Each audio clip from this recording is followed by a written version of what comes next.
नमस्कार दोस्तों, आप सबका स्वागत है ज्ञान का देवता में एक और नए वीडियो के साथ।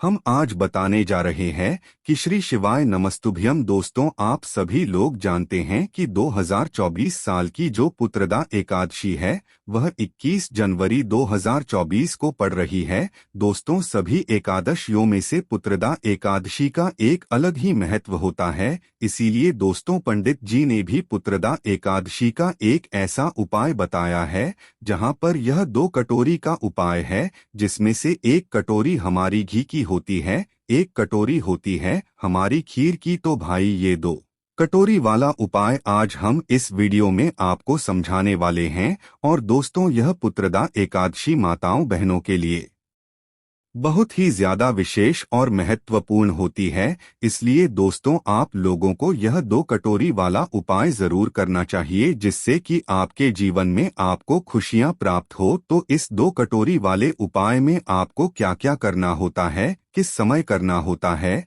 और किसको करना होता है, वो आप लोग यहाँ पर इस वीडियो में समझ लीजिए। जो जो इस उपाय को करने वाले हो वो इस वीडियो को ध्यान से सुनिए। देखिए दोस्तों, सबसे पहली चीज, यह वाला उपाय सिर्फ और सिर्फ पुत्रदा एकादशी के दिन करना है आप लोगों को, जो कि इस बार 211 जनवरी 2024 के दिन पड़ रही है। इस दिन प्रातःकाल सुबह सुबह आप लोगों को यह वाला उपाय करना है। पर किसी कारणवश अगर आप सुबह ना भी कर पाओ तो शाम के समय प्रदोष काल में भी आप इस वाले उपाय को कर सकते हो। उपाय में क्या करना है वो ध्यान से सुनो। देखो, इस उपाय को करने के लिए सबसे पहले आपको अपने घर से कुछ सामग्रियां तैयार करनी होंगी और वह लेकर जानी पड़ेंगी। उपाय बहुत ही कारगर है, महत्वपूर्ण है, इसलिए ध्यान से सुनना समझना, उसके बाद ही करना, ठीक है। तो अपने घर से क्या क्या सामग्री आपको तैयार करके लेकर जानी है वह ध्यान से सुनो। देखो, यहाँ पर आपको लेनी है सबसे पहली चीज 2 कटोरी क्या लेनी है, 2 कटोरी छोटी छोटी सी, जो भगवान को भोग लगाने के लिए आपके पास कटोरी होंगी, वह 2 कटोरी ले लेनी है। और डरने की बात नहीं है कि भाई आपको यह कटोरी वापस नहीं मिलेंगी। उपाय करने के बाद आप अगले दिन ही अपनी कटोरियां को वापस ला सकते हो। पंडित जी से बोल दीजिएगा कि वह आपकी कटोरी को सुरक्षित रख दें, ठीक है। तो आपको क्या करना है, सबसे पहले तो 2 छोटी छोटी कटोरी लेना है। अब 2 छोटी छोटी कटोरी लेने के बाद इन दोनों के अंदर आप लोगों को क्या चीज डालना है वो भी आप लोग सुन लीजिए। देखिए, पहली वाली जो कटोरी होगी ना, उस कटोरी के अंदर आपको शुद्ध देसी गाय का घी डालना है। क्या डालोगे, शुद्ध देसी गाय का घी डालोगे। उस पहली वाली कटोरी के अंदर मिलावटी घी मत डालना, वरना फिर उपाय काम नहीं करेगा। थोड़ा सा ढूंढना, मेहनत करना और शुद्ध देसी का घी डालकर, मतलब ढूंढकर आप इस कटोरी के अंदर डाल देना। ये हमारी पहली कटोरी के अंदर आपने घी डाल दिया। अब दूसरी कटोरी की बात करें तो दोस्तों, इसके अंदर डालेगी खीर, ठीक है। अपने घर में पहले खीर बना लीजिएगा, उसके बाद इसके अंदर थोड़ी सी खीर डाल दीजिएगा। अब सबसे बड़ा प्रश्न निकल कर आएगा कि भाई, एकादशी के दिन तो खीर बनती ही नहीं है, चावल की तो हम ग्रहण कर ही नहीं सकते हैं, तो हम चावल की खीर कैसे बनाएं और कैसे डालें इसके अंदर। तो दोस्तों, हम यहाँ पर यह नहीं कह रहे हैं कि आप चावल की खीर डालो। खीर बहुत प्रकार की होती है, साबूदाने की भी खीर होती है और भी बहुत प्रकार की खीर होती है। तो आप इस उपाय में साबूदाना जो होगा उसको गलाक्रोण की एकादशी के दिन चावल का प्रयोग नहीं किया जाता है ना।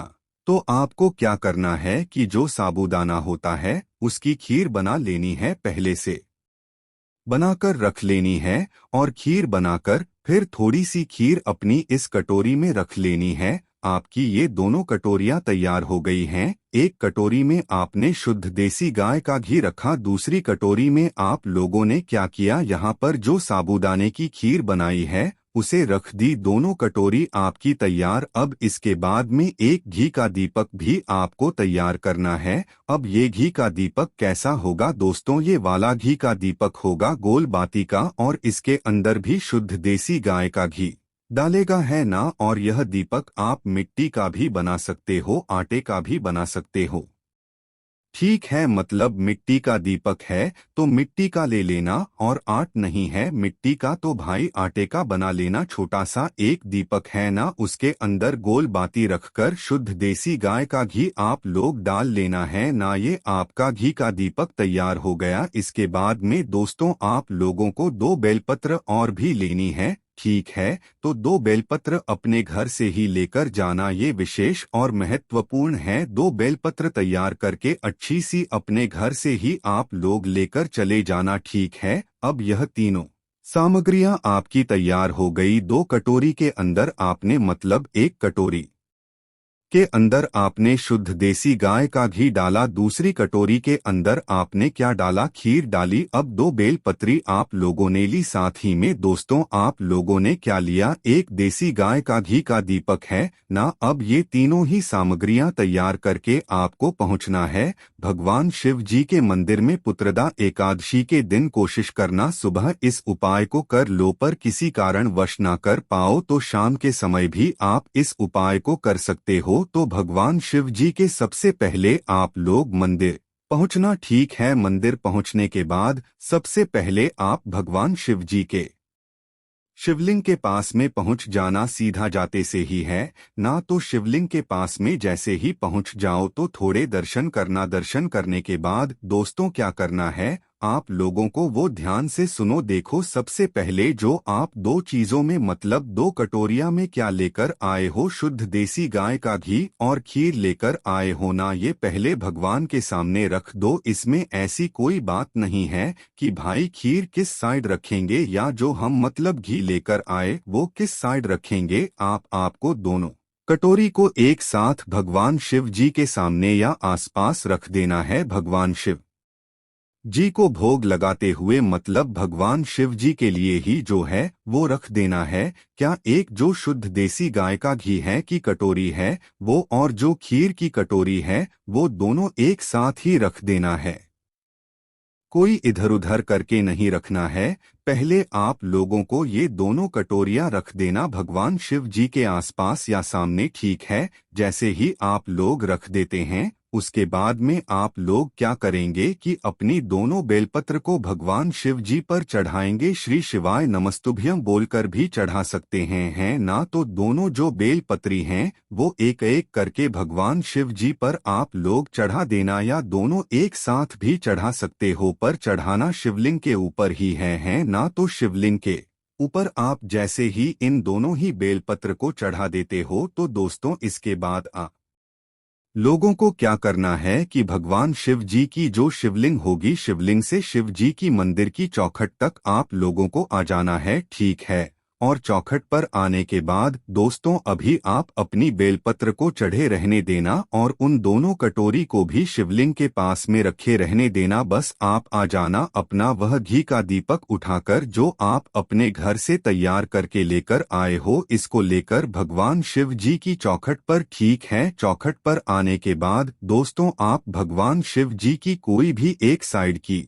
चौखट देखना जरूरी नहीं है, उल्टा हाथ सीधा हाथ भगवान शिव जी की जो जिस साइड भी आप चौखट देखो भाई, उस साइड पर एक दीपक आप लोग वहां पर बैठकर लगा देना। ठीक है, खड़े होकर मत लगाना। एक जो दीपक आप तैयार करके लेकर आए हो वो भगवान शिव जी के मंदिर की चौखट पर लगाना है ना। वो दीपक शिव जी की शिवलिंग के पास में नहीं लगेगा। पहले आपने सामग्रियां चढ़ा दी, चढ़ाने के बाद फिर उस दीपक को उठाकर लाना है भगवान शिव जी के मंदिर की चौखट पर आप लोगों को जला देना है। ठीक है, या तो आप चाहो तो उल्टे हाथ पर भी लगा सकते हो, सीधे हाथ पर भी लगा सकते हो, पर मंदिर के बाहर जाकर दीपक नहीं लगाना है, मंदिर के अंदर ही रहते हुए आप लोगों को भगवान की चौखट पर यह वाला दीपक जला देना है ना। अब दीपक जैसे ही जल जाता है तो आपको वापस से शिव जी के पास में आना है,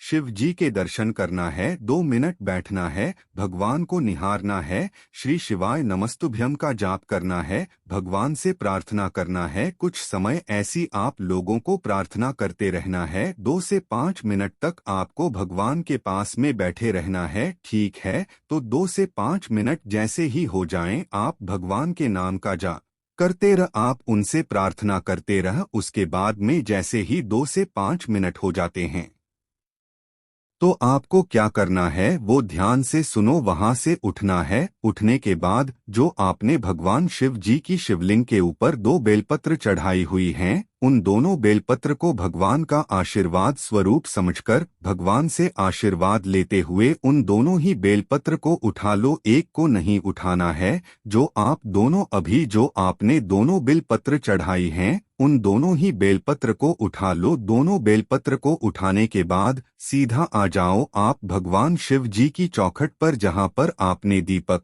रखा हुआ है ना, और चौखट पर आकर ही आप लोग बैठ जाओ, है ना। आपको सीधा मंदिर से बाहर नहीं निकलना। इन दोनों बिल पत्रों को लेने के बाद, पहले दोनों बिल पत्रों को लेने के बाद आपको भगवान शिव जी के मंदिर की चौखट पर आना है। चौखट पर ही बैठ जाना है, मंदिर के बाहर मत निकलना। चौखट पर जैसे ही बैठ जाते हो तो भगवान शिव जी की तरफ अपना मुख कर लेना। भगवान शिव जी को देखते रहना और दोनों में से कोई भी एक बेल पत्र लेना और एक बेलपत्र को आप उसी चौखट पर बैठकर भगवान शिव जी के मंदिर में बैठकर ही अपने मुंह में चबा चबा कर खा जाना। देखो ना उसे लेना ना कुछ करना। पंडित जी ने बोला है कि इस बेलपत्र को आप चबा चबाकर खाना। श्री शिवाय नम स्तव में बोलना और चबा चबाकर अपनी इस पहली वाली बेलपत्र को भगवान शिव जी के मंदिर की चौखट पर बैठकर खाना है ना। उसके बाद में दोस्तों जैसे ही आप लोग इस बेलपत्र को खा लो तो भगवान शिव जी के मंदिर की चौखट से उठ जाना और फिर भगवान के दर्शन करके आप लोग अपने घर पर वापस जा सकते हो। अपनी एक बेलपत्र को बचाकर अपने घर आप लोग लेकर जाना, ठीक है।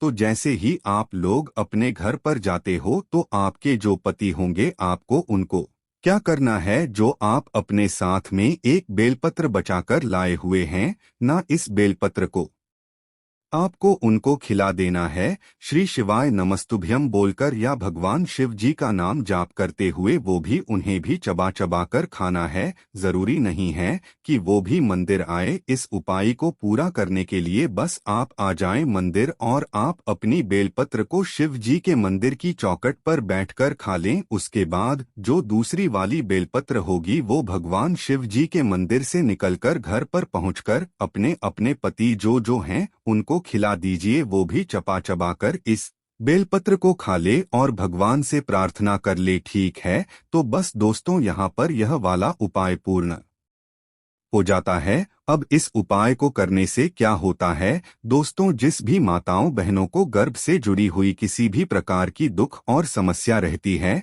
या संतान की प्राप्ति नहीं होती है, लंबे समय से वो बहुत ज्यादा परेशान रहते हैं, तो भाई उनके लिए यह पुत्रदा एकादशी बहुत ज्यादा महत्वपूर्ण होती है और यह वाला उपाय भी बहुत ही ज्यादा बड़ा होता है। आप जरूर करके देखिएगा, आपको इस उपाय को करने से जरूर फल की प्राप्ति होगी। बाकी दोस्तों इस उपाय को करने में अगर आपको कोई भी दिक्कत समस्या या परेशानी आती है तो आप हमसे कमेंट करके पूछ सकते हैं और यह वाला उपाय सिर्फ और सिर्फ माताएं बहनें ही करेंगी। बस पति को जो है वो एक बेलपत्र आप लोगों को खिलाना है। वीडियो पसंद आए वीडियो को तुरंत ही लाइक कर दीजिए। धन्यवाद, मिलते हैं अगले वीडियो में, तब तक के लिए बाय।